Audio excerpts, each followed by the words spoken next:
yeah, I'm super grateful, especially at this time of I guess what life is.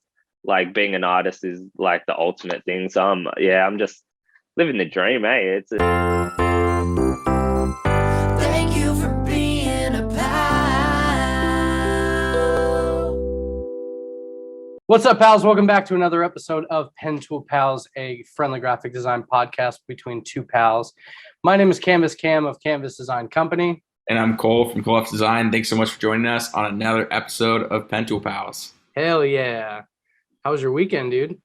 Dude, my weekend was epic. Last Friday, I talked about it on the pod, but I went to the Pacific Air Show, which was where all the jets and crazy formations were flying over Huntington Beach. And I brought my girlfriend, our friends at Code 4, Jackie Dean, who hooked it up. They had like an amazing booth front and center on the beach. And like, I was blown away by the presentation of these planes. It was crazy. And it was just cool. Like, remember we were talking about with Clark about like seeing people wear your like merch like in public. So it was kind of funny. I kept playing that moment back in my head, like watching everyone like walk around in my t-shirt and like seeing the booths like sell the merch and all that stuff. But the event like broke records on how many people were like there and showed up. Unfortunately, the third day was canceled because of the oil spill. I don't know if you've heard of this, but oil spill off of the coast of Huntington Beach.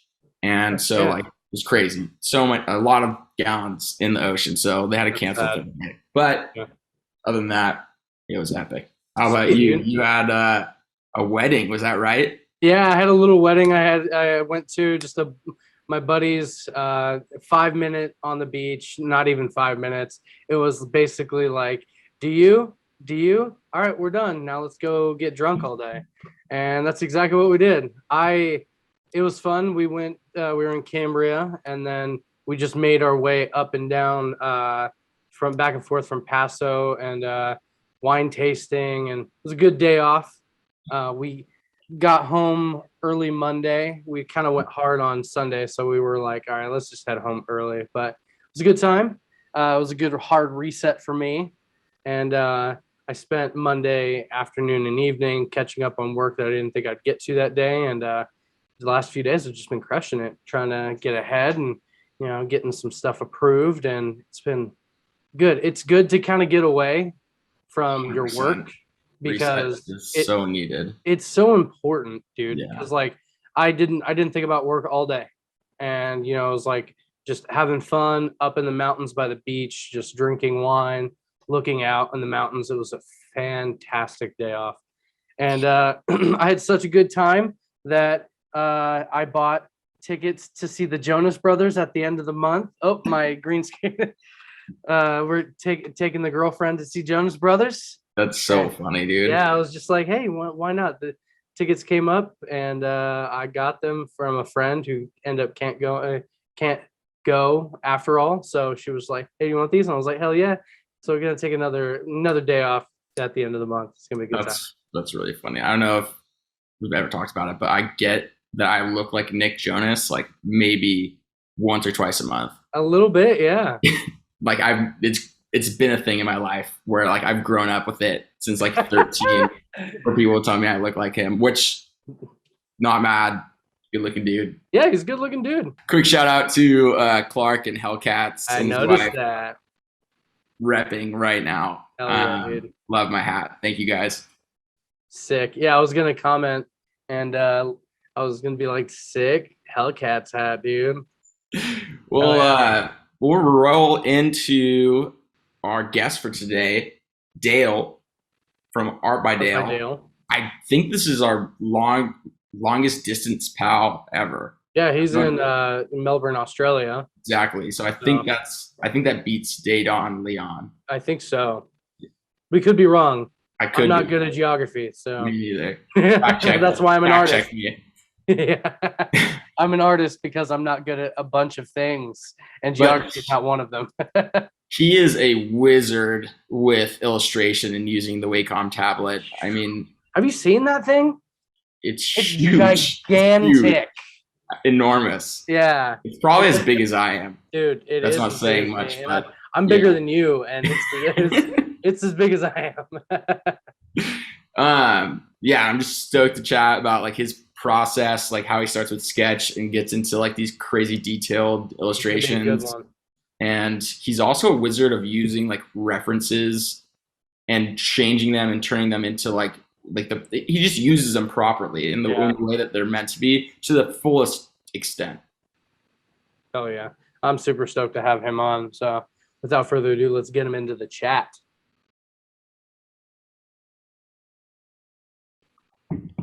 There he is. Dale, what's Hey up? guys, what's going on? How you Hey, doing? dude. Good, man. Thanks so much for hopping on with us.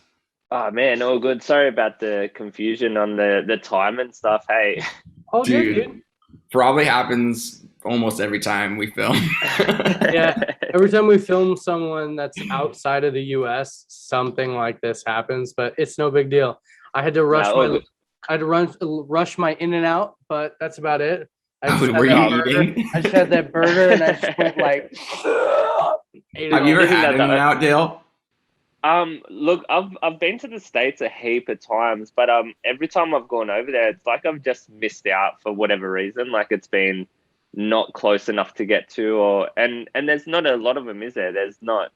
It's not a It's not huge like chain. everywhere. Yeah, I mean, Yeah, it's yeah. primarily in California, and then they have a few outside of California. I think like 3 or 4, but Okay. Vegas has a pretty big Yeah. one.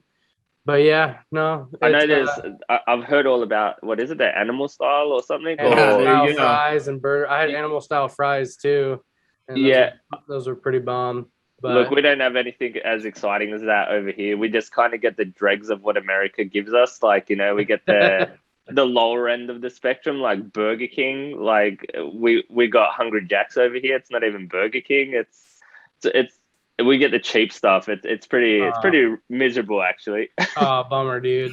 Oh, that's Yeah. not too bad, dude. My, I've always wanted to be to Australia. Have yet to come out, but soon enough. If you My- ever Who's not go, being- there's like a beat. It's BBC. That's your guys' like 7-Eleven. Is that right? Yeah, we've got 7-Eleven and stuff like that. Okay. Like we've got so I think it's a little bit different though, because at your 7-Elevens, you guys can get like alcohol and stuff, right? Like you can. Yeah. Yeah. So What's your alcohol one called? BWS. That's the one I was thinking Oh, of. that's right. Yeah. So it's I like have a hard cold brew, a spiked cold brew called Spruce Hard Cold Brew. If you're ever in there, oh, you've tell me got how over it there? is. Yeah, it's all over Australia in all Okay. the BWSs or whatever. Yeah, okay. So they're owned by like Woolworths, which is our supermarket chain, which like kind of like wherever there's a Woolworths, there's a BWS, so they're everywhere. Like Nice. I used to work for Woolies for like 7 years actually as like a designer, so I was like well in the thick of like the retail world. It was Crazy. it was grim, like it was horrible. I hated it. I hustled every night, like just trying to get this freelance thing kicking and just like walking into Woolworths, like the office, and just being like a full blown zombie, just hating on it. I was just like, but BWS is like, yeah, it's the go to for like liquor for sure. Nice. That's a pretty good leeway because I mean I'd actually love to hear more about like how you started in graphic design and like what those first jobs were for you and like do you have any like odd jobs before you even got into graphic design or? Oh man, I kind of like, so my first ever job, funnily enough, I used to go to this skate park like for years, right? And I just used to skate like hard with my brother and my mates, and we used to go there, and we got this like rapport with the owner, and it was like he'd let us sit behind the shop, be cool, like just be the cool kids. Yeah. Anyway, one day my old man came and picked us up, and he was talking to the shop owner like they were best mates, and I was like, "What's going on here?" Turns out they used to work together for Qantas, like the airline. They were really good mates, and after that, he offered us, my brother and I, a job at working at the skate park. I was only in year 9, so I would have been about 12 or 13 when I got the job. But I was working in a skate park, so instantly I was like, felt like I was a part of the scene. It was cool. It was exactly where I wanted to be. But that was probably the odd job, I guess. Everything else after that I did work in fast food for like 3 hours and then I quit. I was just like, I can't do it. It was like, you're too slow, you're this, you're that. I was like, man, fuck this. I don't want this at all. So I left. I packed Been it in, there. and I just was like, nah, I can't do it. And then everything after that has literally been I worked in a production, like a print company. So I was doing like Cool.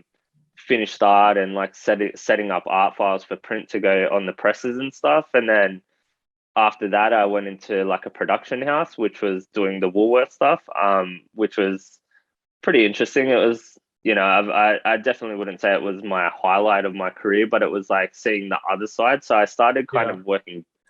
It's like I saw the whole process of how art's been done. So I worked in the finish section where it was like getting it ready to go to print. Then I worked for the company that was designing the artwork, and yeah, and then I moved on from there, and I worked in advertising for I think I did a year or two in advertising for a really big advertising agency over here. And yeah, it's all been like I guess I wouldn't call them like odd jobs or anything. They've all been like exactly where I needed to be, which was just by luck, by chance that all three of those companies kind of worked hand in hand together as well. So like they all did business together, but Cool. I had never known that like prior to getting the job in the first place. So yeah, it's always been kind of design, man. And then I just kind of like got to a point where I think advertising broke me, man. It like it's Dude, I know that feeling. and a lot of designers do. If you've ever worked in advertising, that it's a beast of a job, like Yeah. it's something that you really got to be passionate about it, or you really need thick skin for it. And I think I don't have that in me. I'm too, I guess, I'm a fragile little guy, like I just want to I want to do the things I really love. Like I want to just draw, like primarily, like a lot of what I do is drawing, and that's Yeah. just what I want to do. And advertising is a lot of like there's there's a lot of what do they say, a lot of chiefs, not enough Indians. So it's like, there's a lot of people calling the shots, but not enough help to get the work done. And Yeah. yeah, full burnout. Like, people talk about creative burnout and stuff. I think it stems from stuff like that, where it is like it's just an intense world, and it's even to think about it gives me a little bit of like gives me a Anxiety. bit of Yeah. anxiety. I'm just Yeah, like, no, oh I hear man, you. it's Cam, you were in that world for a while, dude. Dude, a few similarities from your story to mine. One, my first job ever on paper was at Woolworths. Our okay. Woolworths are kind of different. Yeah. So they started out relatively the same back in like the 50s, but the building in my town is one of the few Woolworths buildings left in America, and it got Okay. converted into an antique store. So that was my first job. Second similarity, I worked in advertising for like 4 years, and Yeah. exactly what you were saying, I was so burned out. And Yeah. it is, unless you're passionate about advertising design, it is so incredibly draining.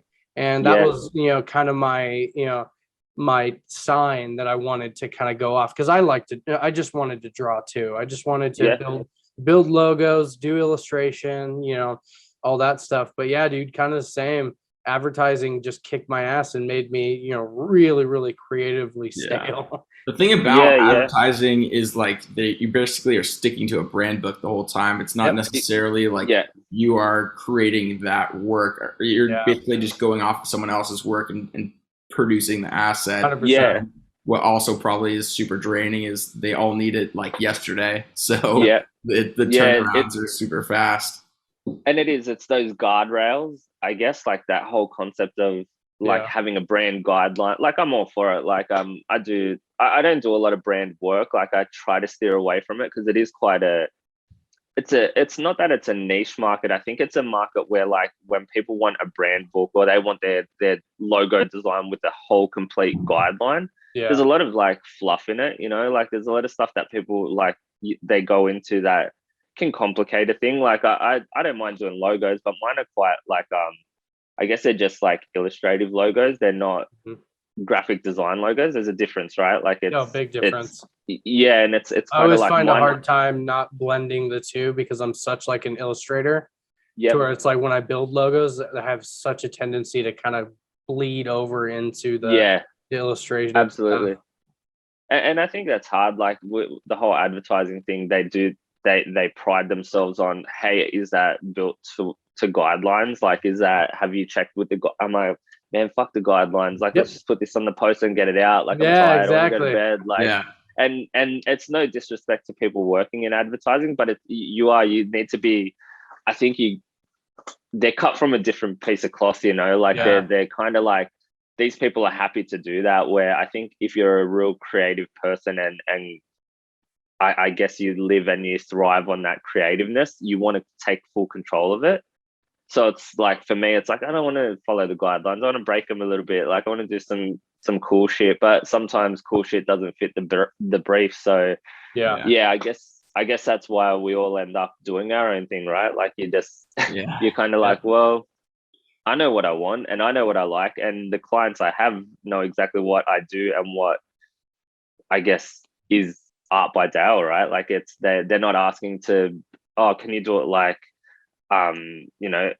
John Smith? They just want to see what I do and just go for broke kind of thing. So it's I'm kind of grateful for it though, I guess, like, in a way, being able to work in advertising and know that that's not what I wanted pushed me into doing freelance a lot harder and stuff. So, I was moonlighting for, I reckon, at least 15 years. At every job I was still coming home and, doing the hustle, the whole, late nights, early mornings and stuff like that. But now it's like, it's on a different level. Now you kind of wake up and you can be you're happy to start the day and stuff like that. So Totally.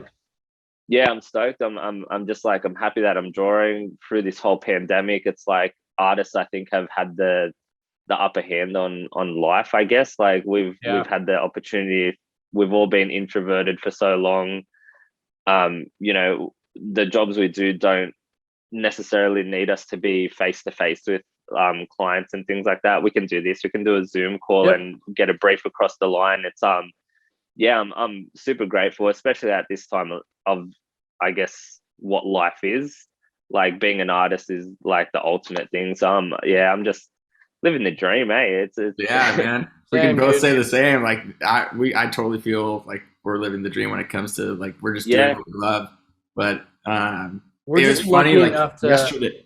yesterday or 2 days ago, when Instagram was down for like 6 hours, I had like a realization that I'm like, holy shit, like, am I out of a job? Like, do people not need art anymore? Yeah. I was like, oh, like, I had no idea I was gonna. So I wasn't even stressed, but that's only because I was driving home.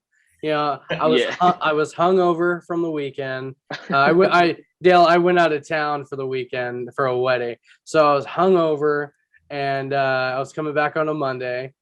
But then I went to breakfast and I was driving, so I was really not even on my phone. By the time I got back, Instagram was back up, and I was like, "What happened?" And I think it's funny. I was having this conversation actually, and I was like, I was having a bit of a rant, right, about like these people that, like, they live and breathe the Instagram life, right? Like, I think I've got to a point where I'm not concerned about like the exposure or the coverage that one platform can give me. I don't solely rely on it, but I do know that a lot of my work comes directly through Instagram. I think because it's very direct, right? Like, you can approach someone like head on, and it's great. And I was like, what if it all went to shit and like no one could like post up anything, and 2 days later it happened, and I was like, this is weird. This is like it was my fault. It was my fault, so I apologize. But also it got me thinking. I'm like, shit, actually, like you, Cole, I kind of thought, fuck, how do I get work without this? I've got a website, but I rarely update it because I'm so busy with doing the work that I forget to present it. So which is hard, like, because I say that I don't give a shit about social media, but I in actual fact I do. So like, I had just started a Twitter account for the first time ever, like just a couple of weeks ago, because a group of guys was saying, like, jump on it, get into this NFT stuff. It's kind of all above my head. I'm not quite sure. But like, going on when that was down and going on Twitter, there was like this active social platform that I had no idea about, and it was like, well, like there's always some way around it, you know what I mean? So it put this thing in my head where it's like, you know what, it doesn't matter if one of them crashes. There's always another one Right. pops Totally. up. Like I was getting ready to do my TikTok dances. I was practicing Yeah. my dance moves and like, here we go. Like time to Dude. sell myself to the 16-year-olds.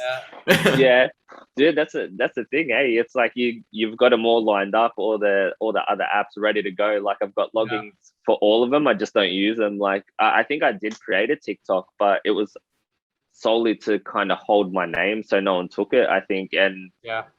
I think it's crazy that we do rely so much on it. But I think part of me was kind of like, oh sweet, I didn't have to post anything today because it's down, and it was like I don't have to worry about going on and seeing what's happening.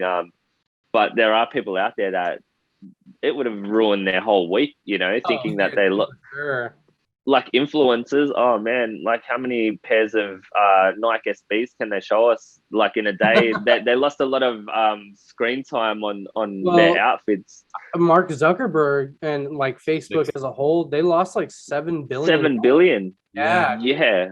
And it's like you don't really think about it until something like this happens, to where it's like thousands of companies more, they're spending so much money daily. Oh yeah. And like ad spend and all that stuff. If Facebook lost $7 billion that day, just imagine how much they're getting in a day. Yeah. A lot of it had to do with like stockholders too, though. Yeah, for Like sure. people were dumping stock. Yeah. That's a whole nother thing. Oh, We yeah. don't need to spiral into the plummet of Yeah. social media. It's But- crazy how like the influence of social media can like drive a creative mad, because like if I wasn't busy that day doing other stuff, I totally would have been stressing about Instagram, because same. Yeah.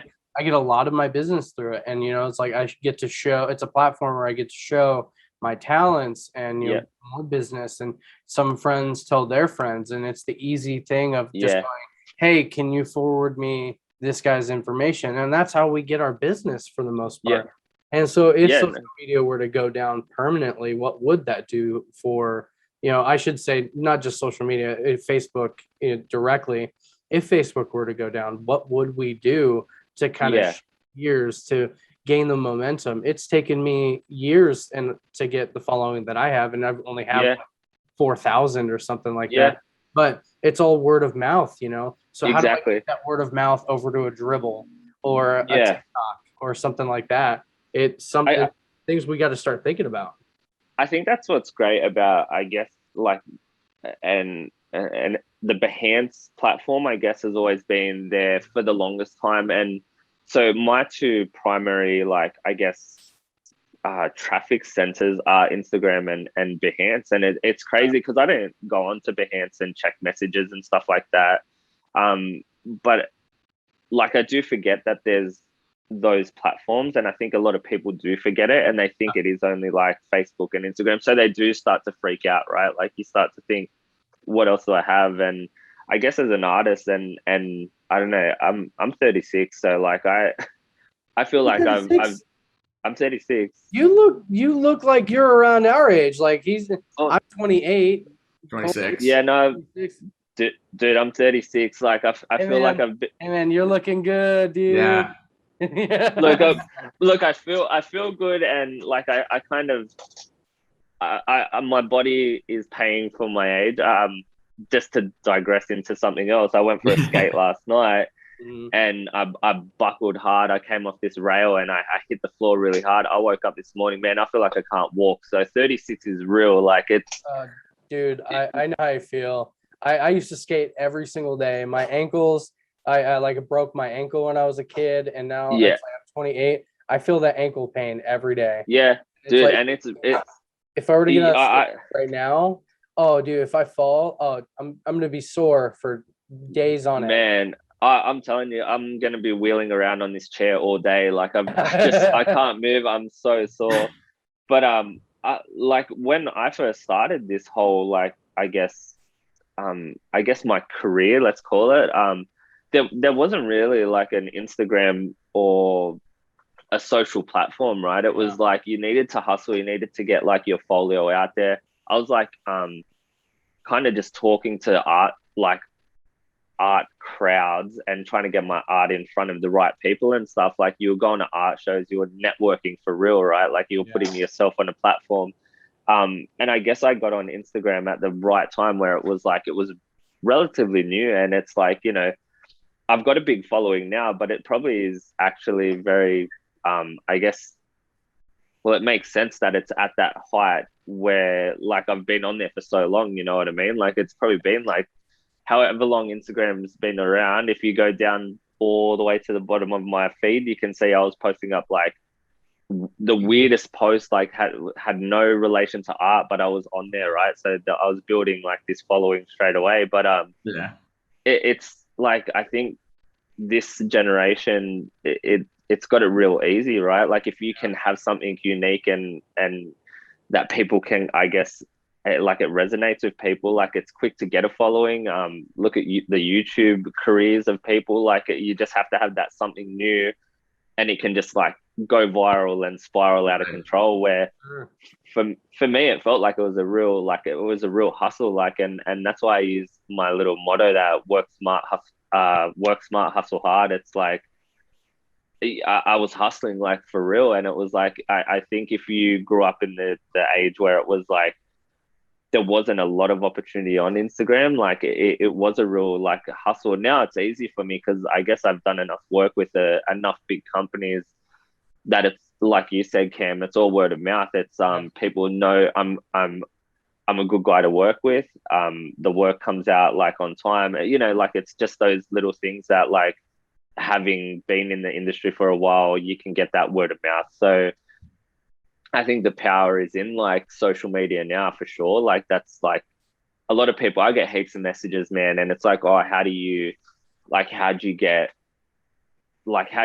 your start and things like that? And like, how do I get my art out there on social media? I'm like, there's no easy way to do it. It's like, put it out there, make it good, and make sure that it can like hit the right people. Like, don't just put art out there hoping to hit everybody, because it's not like people are going to hate your shit. Like people are going to love your stuff. Like but you need to take the good with the bad. And, you know, you really do have to hustle still, but it's a different level now. It's like, you can literally not leave your room and just hit up all the social platforms and you've got a career right there. Like gone are the days where you actually have to have a physical portfolio, right? Like it's, that doesn't exist. So I think that's crazy, man. Like, and you know, like I look at, well, my daughter's turning 13, and she's, you know, she is like, she looks at Facebook and she's like, that's for old people, you know, and I'm like, oh, is it? Like, what's the platform? It's only TikTok. That's all she cares about. She doesn't even care about Instagram. So it makes me think, Wow.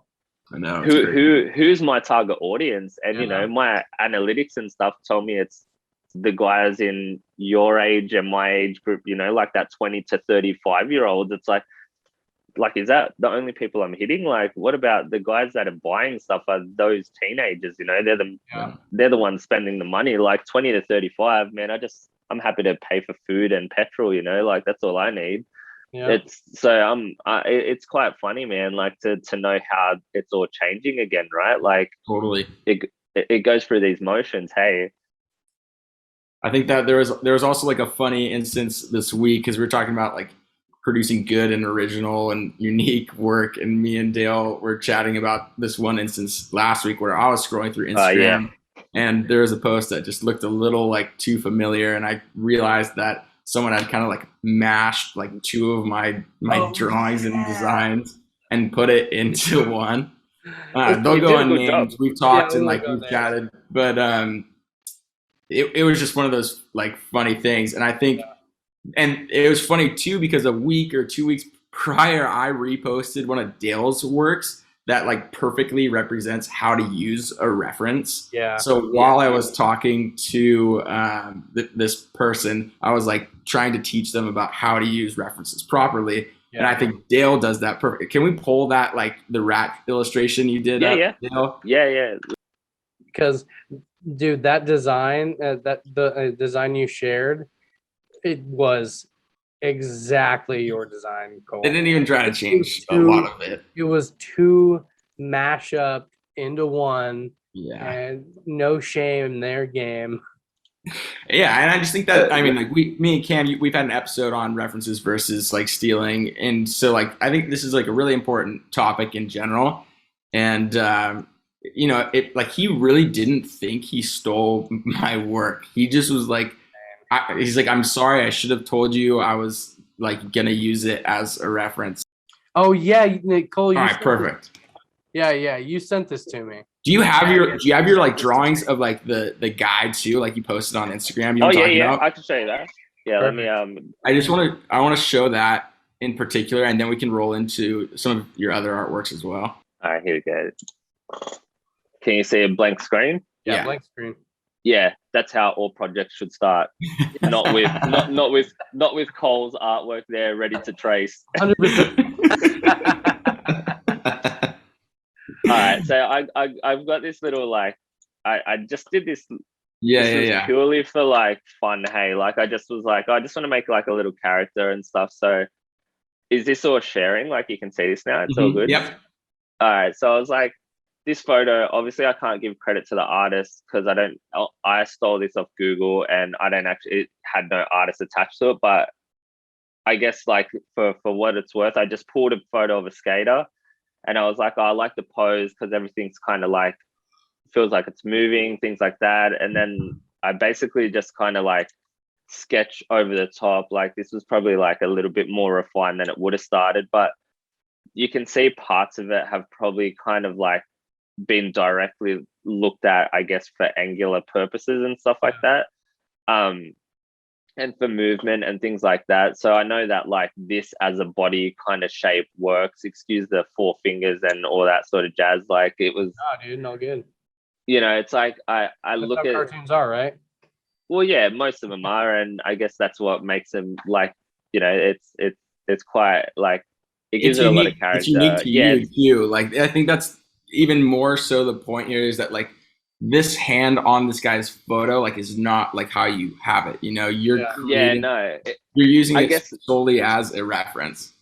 Exactly. So the reference is his arm's going to come off to the side. His other arm should be bent in some form. Like I'm not focused on like the proportions of anything. Like I just know that I need to take the right, like, I guess like even being a comic or like an illustration that's going to be quite cartoony, you've probably got the freedom to like bend their legs however you want because like it's an animated picture. But I think it's nice to pull some like visual, like I guess visual cues from a photo or like using photos as reference because like it does help you kind of sell it into yourself as well. Because I get quite, I guess, pedantic about like the details and stuff like that. And I'm scared that when I put this up, guys like yourself are going to look at it and maybe analyze it and go, but like, why is his arm bent like that? It doesn't work. So it's good to kind of get that sort of thing across. But yeah, once I've got that kind of shape and I guess it's like built to like a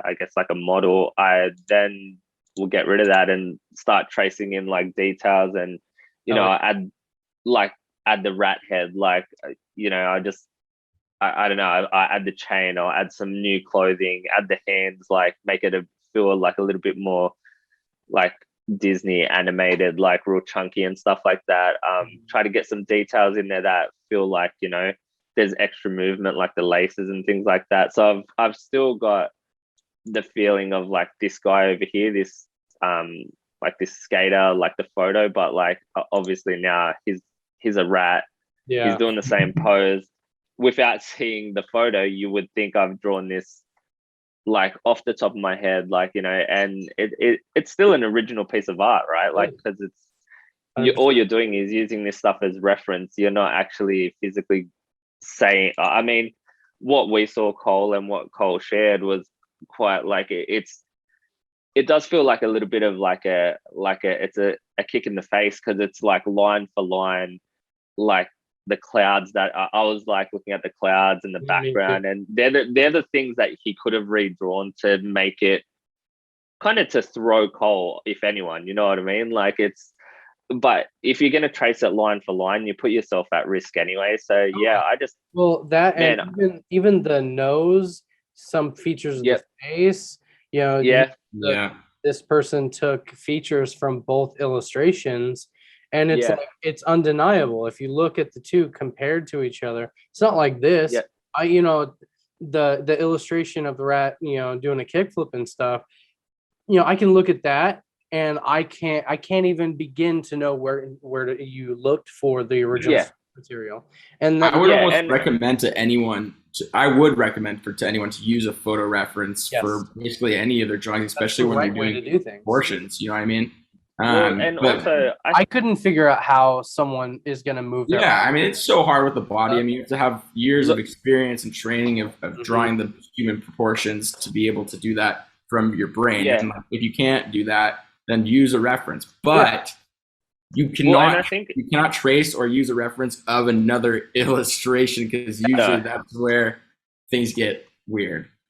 Yeah, and I think like you said, like unless you've had that training, and I know there's a lot of comic book artists and illustrators that are like, man, they'll draw a body with pose, like no worries. But I've got like actual books here on my desk that there's some artists that actually will go and do all these like superhero poses, take photos and skew his body in the photos and then redraw over the top of it. So it's like, it's not like it's an industry secret. Like it's, if not everyone is confident in everything they draw, right? So it's like, I think you need to take like honestly, that's been my biggest struggle. And we talked about it early on in the podcast. That was the one thing that really hindered me from accelerating as a graphic designer and an artist. Was I thought growing up, and my dad, I don't know, he was a freak. He could just draw something out of nothing, yeah, not looking at any reference.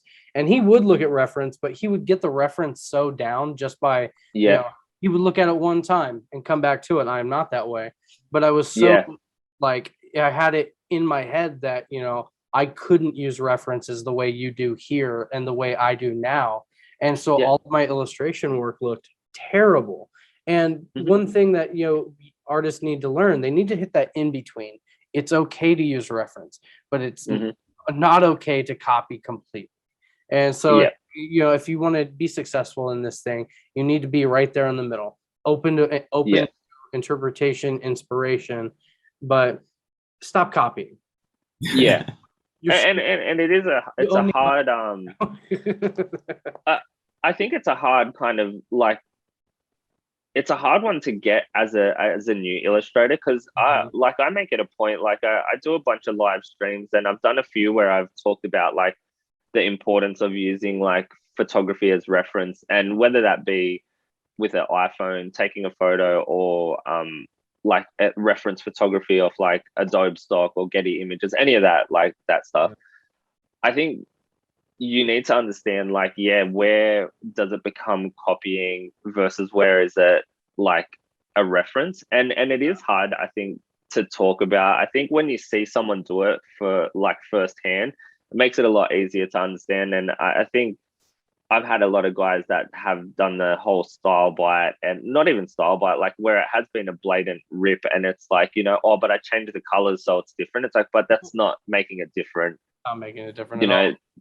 Yeah, that's mine work looks the same as mine, you stole it. Yeah, exactly. Like, if you took this artwork and changed the head to a cat, I think you're still stealing the artwork. You know what I mean? Like you have made it, you've used it as a reference, but like you haven't. You've taken what you see and you thought by making it a cat, not a rat, that no one would notice it. But like you're gonna see the angles and the stuff that we spoke about where you've used it as reference. Like, you know what I mean? It's always helps. And, like, I'm just going to switch it to this little layers. Like, I think ultimately, like, once you've done all those steps to get it to this point where it's like, you've got this finished art. Yeah. Like, it took me a lot of hours to get to this point. Like, but when I get it to the colored point or to the final state, I'm so proud of it, or like, I'm stoked with it that like, I am very protective about it. So like when these guys are like, oh man, no need to get like stressed out about it or mad about it. It's like, you have to understand why artists get like cut when their art's been like tampered with or copied or things like that, because it can take up to like you could spend the whole day on this, you know what I mean? And then you've made it from this like this photo of a reference of a guy on a skateboard to a rat doing a kickflip. Like Yeah.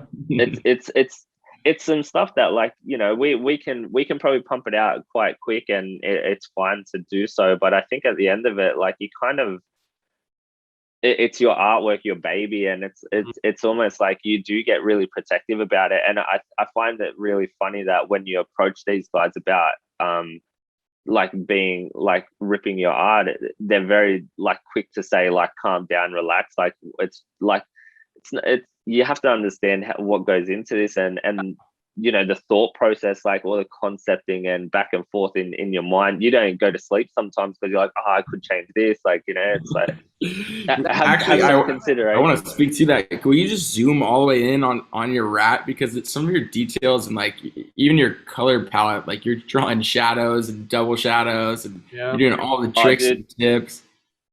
I want to say something real quick. Our hours and hours that go into an illustration is not your cheat sheet.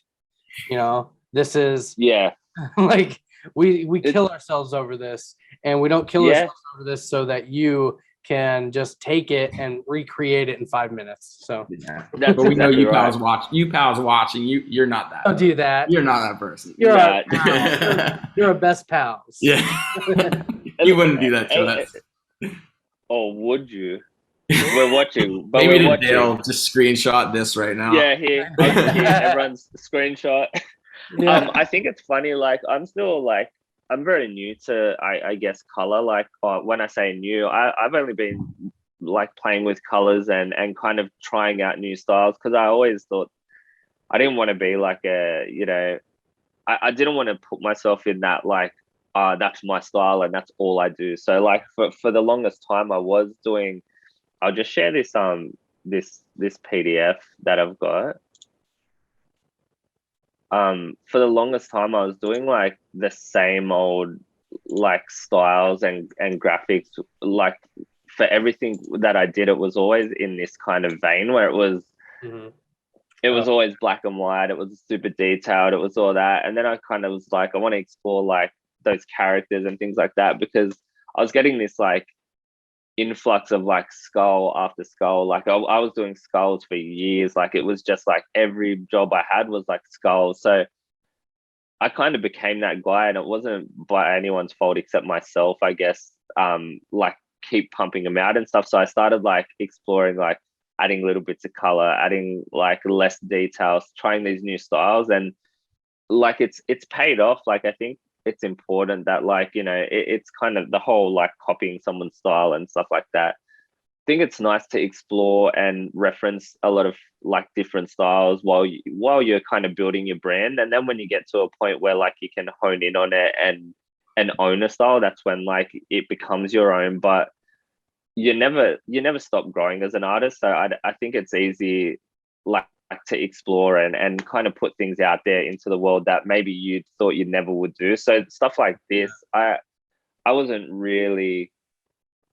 producing anything that was kind of comical or like super fun like this. But I found that like as soon as I did it, people like were into it, you know, like they were loving it and stuff like that. But for the most part of my career, it's always been like skulls and like a lot of like darker things. So like color and that has only started coming in, I reckon, only the last maybe 2 years it's been. So it's only been like 2 years of trying to get colors happening and stuff. And again, I'm referencing like artists that I follow and the way they color and the way they use color. So like I'm still doing it, but I'm not trying to claim it or like take their artwork and remix the colors. I'm trying to see where people put shadows, where people put their highlights and things like that. And it's nice, man. It's nice to reference things and get inspired, because there's so many cool dudes out there doing like amazing art. And like I'm all for people referencing like anything, you know. Like I think color, style, line work, like it helps you become a better artist. But you got to make sure it's like you can own it and it's ownable, like to a degree where like it does feel like, so all these artworks look quite like they are quite different when you look at them, but they still have like this ArtbyDale touch to it, right? Like there's this, I think it's the bold like outline with thinner, like using the bold and thin outlines a lot, like to give me that like, I guess, contrast between like, I guess, perspective, light and shadows and things like that.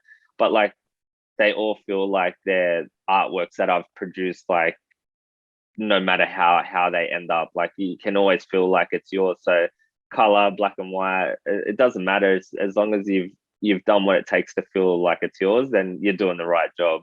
100%. I couldn't agree with you more. These are honestly insane Yeah. pieces, dude. Like, Man, thank you.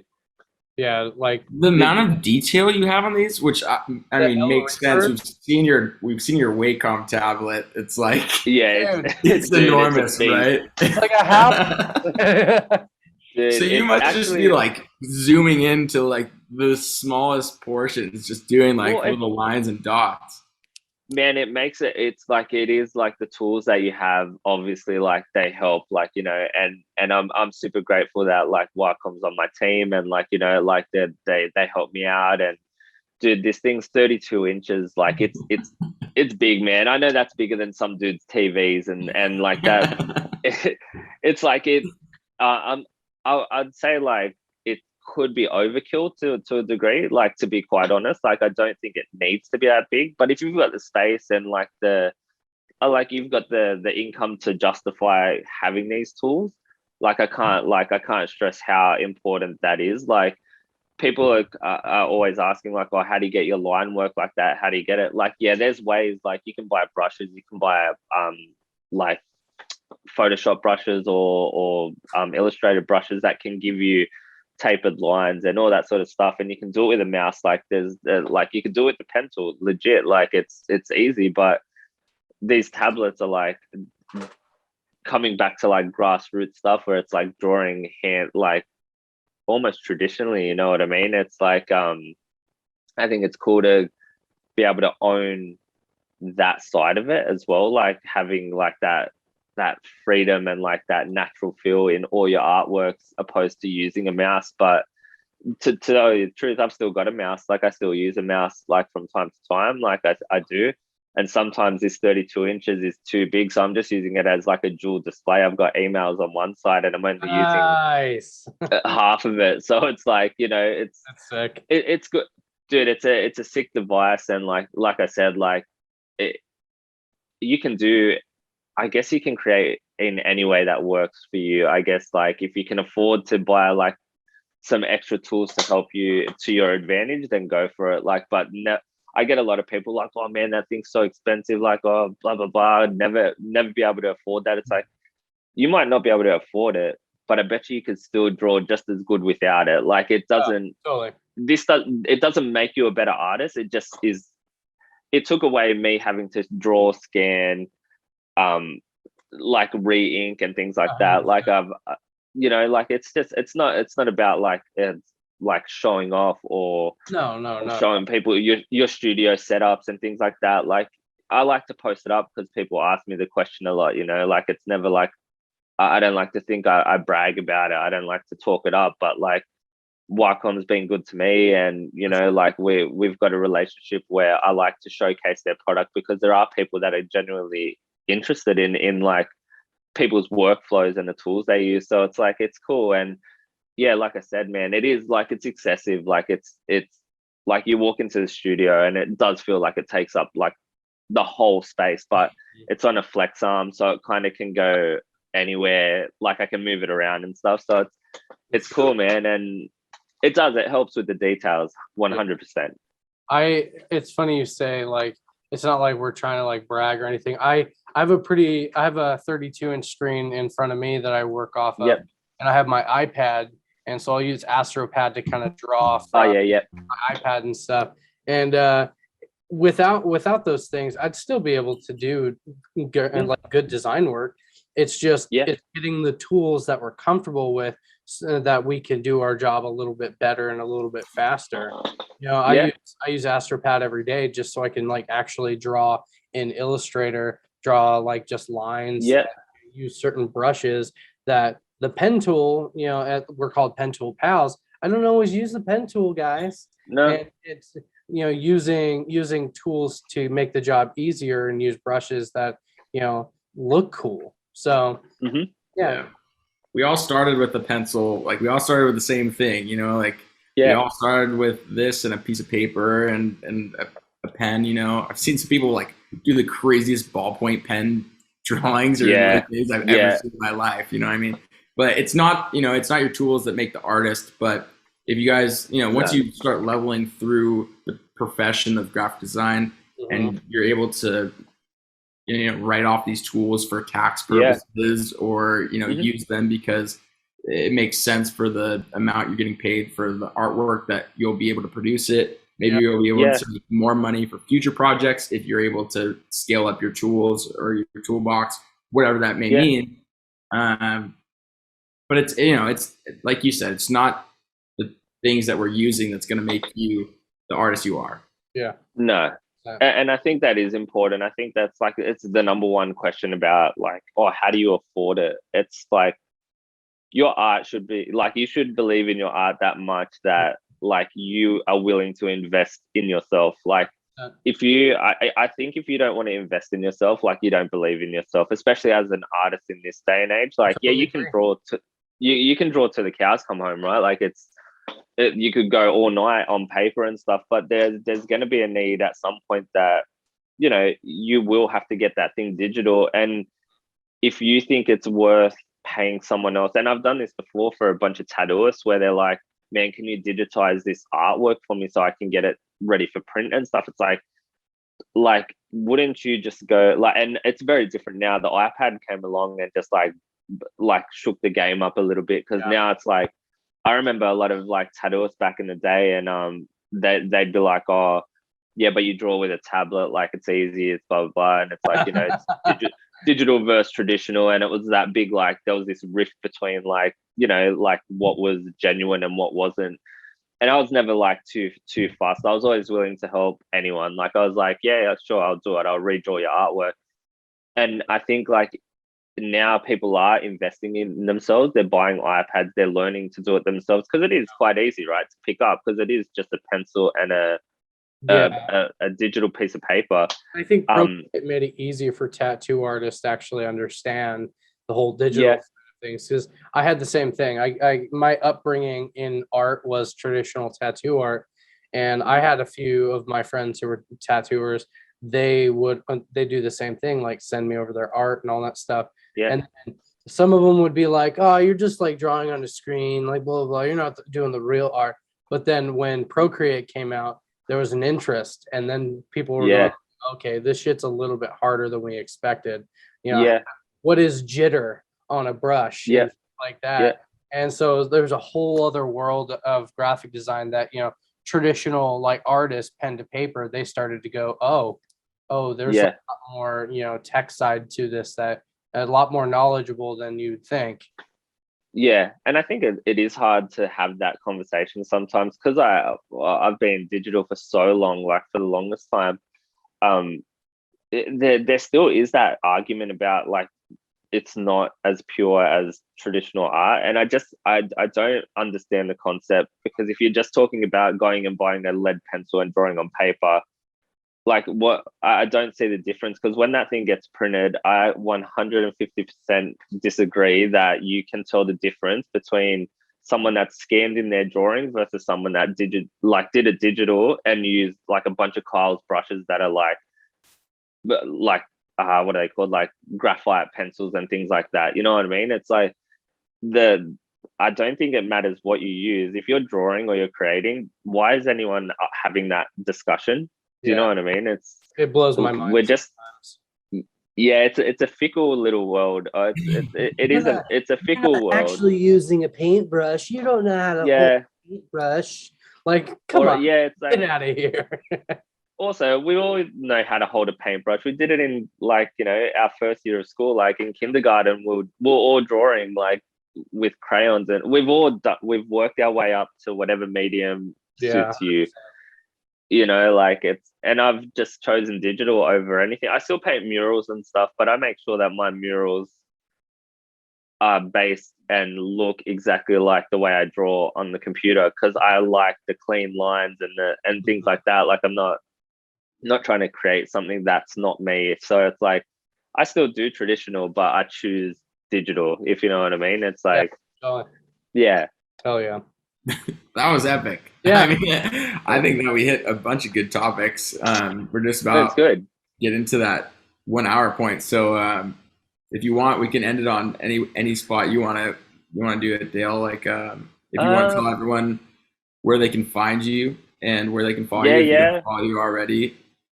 Yeah, you can follow me at ArtbyDale on Instagram. That's probably the most like up to date active space that I'm in. But I'm on Behance as Dale Bigeni. I'm sure if you hit my ArtbyDale Instagram page, that's got all the basic links to where you got to find me. But yeah, it's kind of like just I don't know, man. It's been good. It's been like interesting. It's this whole like journey for me, like even up to this point, talking to you guys, like mentally, I think I hit a low for a bit where I was like, oh man, I'm doing the same thing day in day out, and it's like it's cool to have this chat and know that like this stuff is still relevant and people are still out there looking to like be inspired and stuff. So if I can hit one person and you know they're stoked with what I do, or they want to start drawing, or you know like I'm pretty much an open book, man. I'm not one of those artists that like you can't hit up on Instagram. So if you want, hit me up anytime, man. It's like for real. It's like we never had that as I was coming up. It was hard to get that interaction with people. But man, honestly, if anyone wants to follow me and have a chat, let's do it.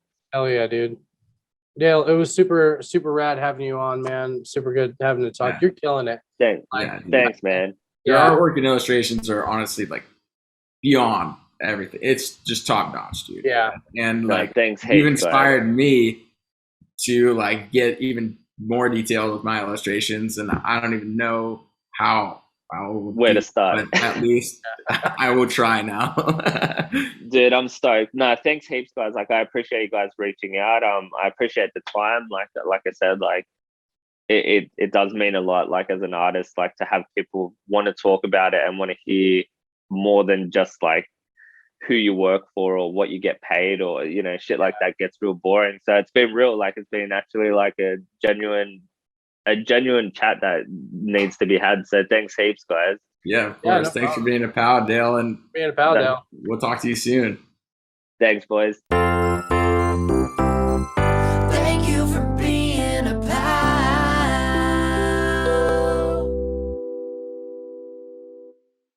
Hey pals, thanks for watching. Please make sure to like and subscribe, because if you don't, your pen tool will disappear next week, and you don't want that to happen, do you? So, if you want to watch a couple more episodes, they'll pop up right here, and we'll see you next week on Pentool Pals.